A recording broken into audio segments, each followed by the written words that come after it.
Hello, and welcome to Cooking with Todd. This is Todd. For my first episode today, I've decided to do something simple and easy.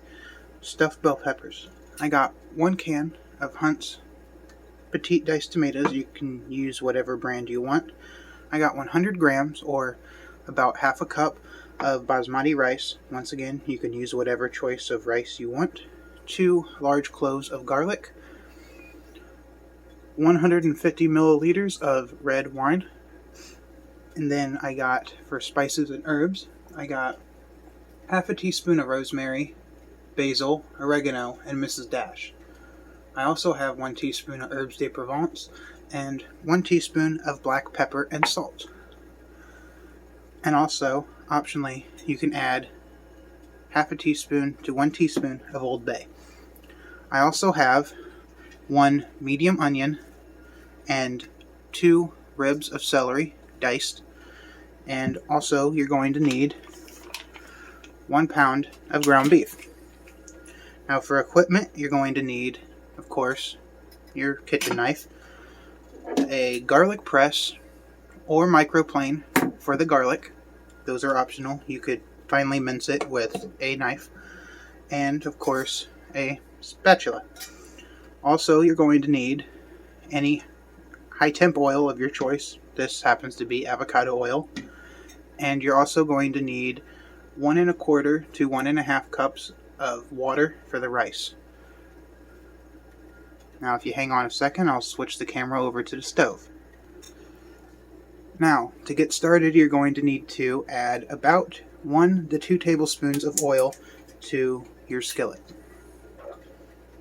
I'm just eyeing this. No need to dirty any utensils to measure oil. Then you're going to need to add your ground beef and cook your ground beef until any and all moisture evaporates and it starts to fry in its own fat. You're also going to need to add your spices and herbs, because some of the spices are, the herbs are fat soluble, which means the flavor compounds will stick to fat molecules and not water. Enough of the chemistry though. So I will bring you back once the ground beef is completely cooked. Okay, so my ground beef is almost complete now. You'll know when the majority of the moisture has evaporated when you move the ground beef and it pops like that. After the ground beef is finished cooking and browning, you'll want to put it in a colander or through a fine mesh strainer to drain off the excess fat. And you'll want to let it sit in the colander or strainer for about 1 minute to let any excess fat drip into a bowl. And I will bring you back once that is complete. Okay, so now that your ground beef is fried and drained, you will have a bowl with about 1/4 cup worth of rendered fat and oil. You'll want to add that back into your skillet. And then you'll want to add your onions and ribs of celery. Clean out the bowl. And then you'll want to add in your herbs and seasonings. Then you'll want to fry this until the vegetables are translucent. And then you'll want to add in an ingredient I forgot to include in the beginning of the video. A little bit of tomato paste, which adds a depth of flavor and additional color.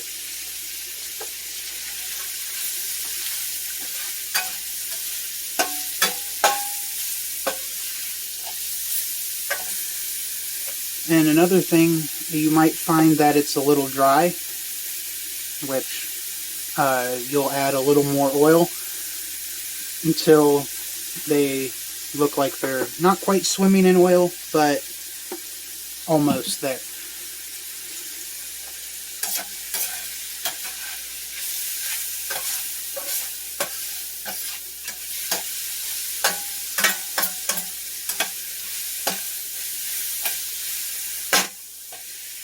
Now, I don't think you need to see me stand here for about 5 minutes and saute these, so I will bring you back after 5 minutes once these are sauteed.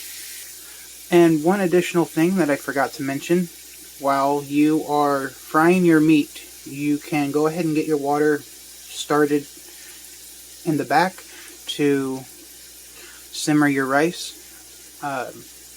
You'll want to cook your rice until it's about 3/4 of the way cooked. It will finish cooking inside the bell peppers. So around the time you start sauteing your vegetables, you want to put your rice into the water that is getting ready to start to boil. And I also did forget to mention that at around the 3-minute mark, you will want to crush in or add your diced or chopped garlic. The only reason you're not adding it in at the very beginning is because garlic burns very easy. So you don't really want to overcook it either. So after about 3 minutes of the 5, you will add in your garlic. And this is why I love garlic presses. Just makes it so easy and effortless to just squeeze it in, then just open it up, add another one, and then squeeze. And then you just take a knife and clean the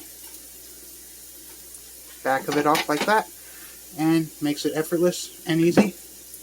And I will bring you back once I get ready to add the tomato paste, which I forgot to mention.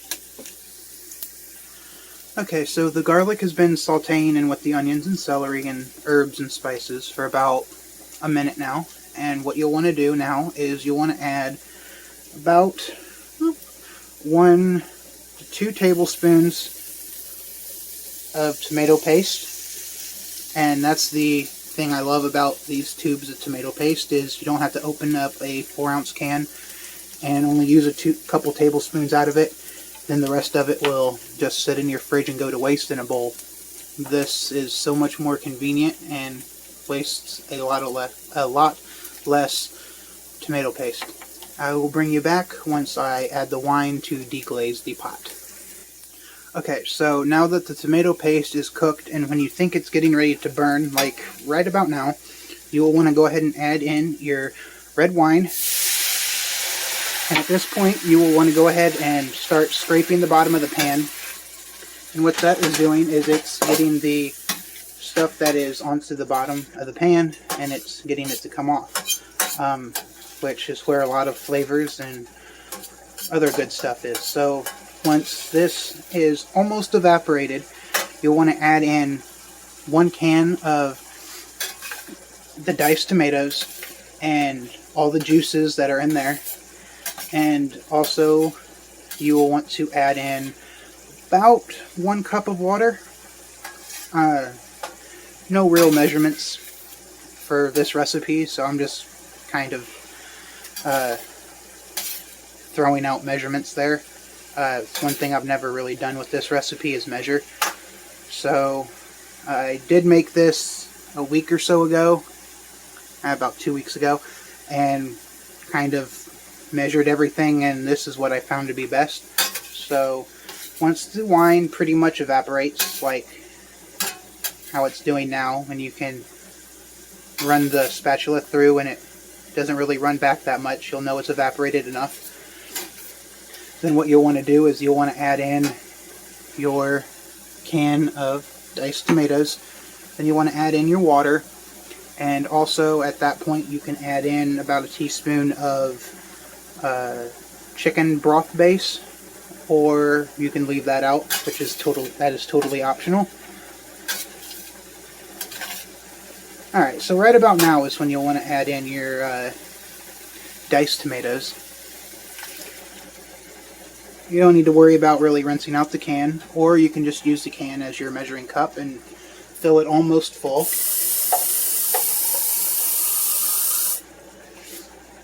About right to there should do. About 3 ribs down should be enough water. You want to add that in after this is cooked about 1 minute or so. Also around this time your rice should be cooking, and it should be about 3/4 of the way done by now. You can always get a spoon and taste a little bit. And right now it's about perfect. So what I will do is I'll take this off and add in some cold water to stop the cooking, and then I will put it through a fine mesh strainer to empty any excess water.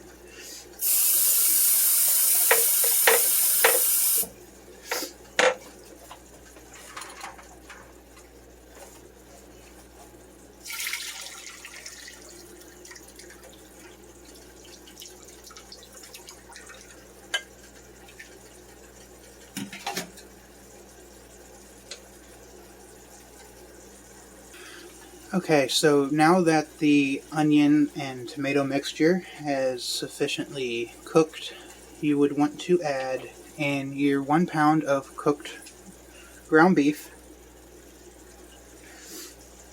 and you'll want to mix that very well.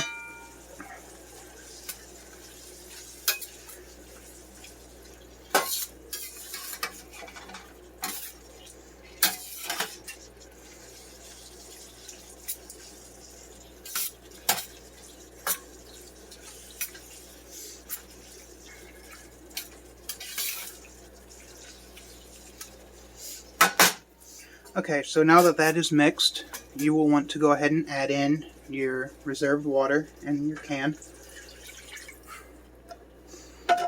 And go ahead and give that another mix. And you will let this simmer for about another 5 minutes. And after this is simmered, you will go ahead and then add your rice, and then you will pretty much be ready to get your peppers stuffed.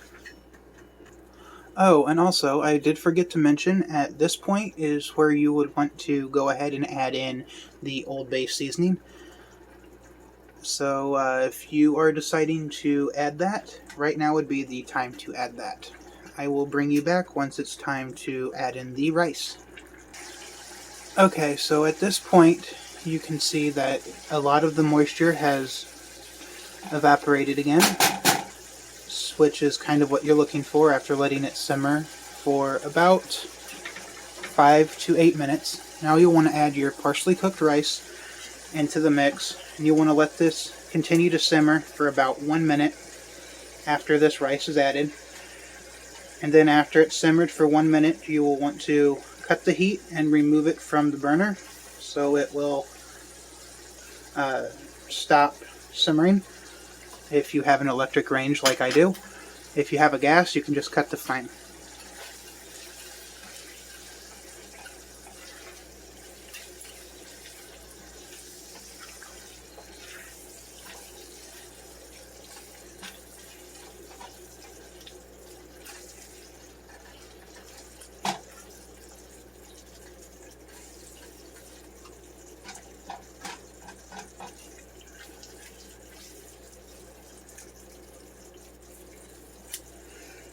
Okay, so at this point you'll just want to let it continue to sit there and simmer for about a minute, and just make sure to stir it a couple times during that 1 minute so it does not stick. And after that, just cut the heat and remove it from the burner and let it rest for about 5 minutes, and I will bring you back in about 1 minute to show you what to do next. Okay, so now that this has simmered for an additional minute, you can see that it has thickened up pretty nicely. So at this point, you can go ahead and remove it off of the stove or burner. So I will set that off to the side, and I will go ahead and show you what to do next. Okay, so now that the rice mixture is complete, what you will want to go ahead and do is prepare your peppers while the rice is sitting for about 5 minutes. Also, I did forget to mention at the beginning of the video, you will want to preheat your oven to about 350 to 400 degrees. But if you want to, you can go ahead and preheat it right about the time you add your rice. That should give it enough time. So to prepare the peppers, what you'll do is you'll just cut the top off like so, and then you will just pull the seed capsule or whatever you want to call it out, and then I like to go ahead and go back in and then peel off each individual rib on the inside.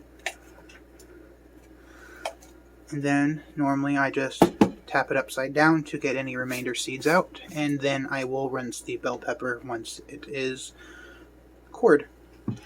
And now this recipe will do about 6 to 8 bell peppers depending on size. These are fairly large, so I would say about maybe 5 to 6 large. Now if you have mediums, those you might get about 8. So I will go ahead and bring you back once I am stuffing the peppers. Okay, so I am now back and I am getting ready to stuff my bell peppers. So I will go ahead and move my skillet over here that has my stuffing in it, and go ahead and get stuffing. Now what you'll want to do is just grab a regular tablespoon. This just happens to be the one I use to stir my rice with, and you'll just want to start spooning it in. Now most people normally will keep the cap of the bell pepper with the part that connects to the plant, but my bell peppers, however, happen to go just a little too far, and the tops of them were starting to go bad. So that is a good and perfect way to go ahead and use up bell peppers that may be going bad. So just go ahead and stuff your peppers. Don't pack them at this point. You just want to make sure you have enough stuffing. And once you have enough stuffing, you can go through and really pack the stuffing in if you feel like doing that. I don't believe you need to really watch me stuff 6 bell peppers. So I will bring you back once all my peppers have been stuffed. Okay, now my bell peppers are stuffed, and I have 1 bell pepper left that's not quite full. So what I will do is I will go ahead and go through, like this one, since it's a little over full, and I will go ahead and go through and take maybe a spoon out of it and put it in there. And since it's still quite full, I'll count. And now that one is kind of even. And take a little out of this one, put it into this one, just until they're about evenly full. So at this point, you would want to go ahead and grab some aluminum foil, since the caps was discarded, and you will want to go ahead and put some aluminum foil over the top, and then you will want to go ahead and put these on a cookie sheet. Now if you have a bell pepper like this one that does not really like to stand up without falling over, what you can do is you can take some aluminum foil, crumple it up into a ball, and put it underneath until it will stand straight. Now this one does stand straight, but it does want to fall over very easily with just the lightest of a touch or movement. So I will go ahead and end this video right here, and I will probably show a after they're cooked part. I'm not sure. Or I just might take a picture of the finished bell peppers and use that as a video, whatever it's called. Anyways, thanks for watching, and I hope you enjoyed this first video. I know it's kind of crude due to me not really having any good equipment or anything, and just a small little cheap $10 flexible tripod and a phone off of Amazon. So thank you for watching, and I hope you will keep on watching and like, subscribe, and comment, and share with your friends and family. And hopefully you can grow with me on this journey of mine. Thank you for watching.